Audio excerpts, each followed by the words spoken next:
Dust rose around the wagon wheels, dry wind pulling it into the air like smoke from a dying fire. The man tugged on the reins, the mule's hooves clopping hollow against the hard-pan road. Ahead, the farm stood like a skeleton, wood beams gray, roof shingles curled, fence lines sagging into the sand. He climbed down, boots sinking into powder-dry earth. The hinges of the gate groaned when he pushed it open, the sound echoing like a warning bell across the empty yard. The place smelled of sun-baked timber and rust. Then came the footsteps. Heavy, slow, not one set, but three. They shook the porch boards with each stride, as though the weight pressing down came from something larger than the shape it wore. The man froze. His hand hovered near the worn leather of his holster, though no weapon had yet been drawn. The air thickened, and the creak of the wood above him groaned under the burden of whoever waited there.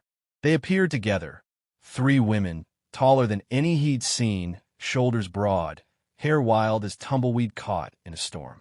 The first leaned against the doorframe, arms folded, her eyes sharp as broken glass. The second stepped onto the porch rail, sunlight burning across her cheekbones, her voice a low rumble when she spoke. "You're going to sleep with us."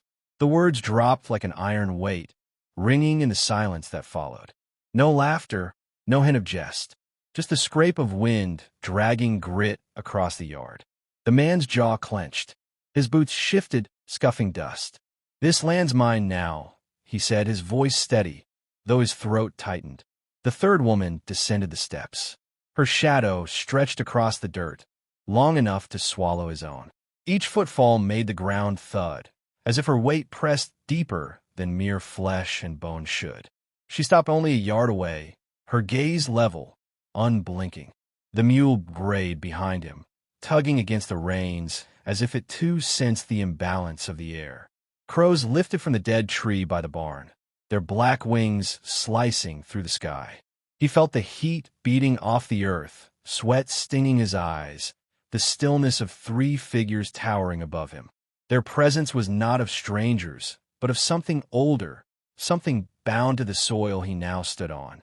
The first woman tilted her head, her mouth curling into a thin smile, though her eyes remained cold.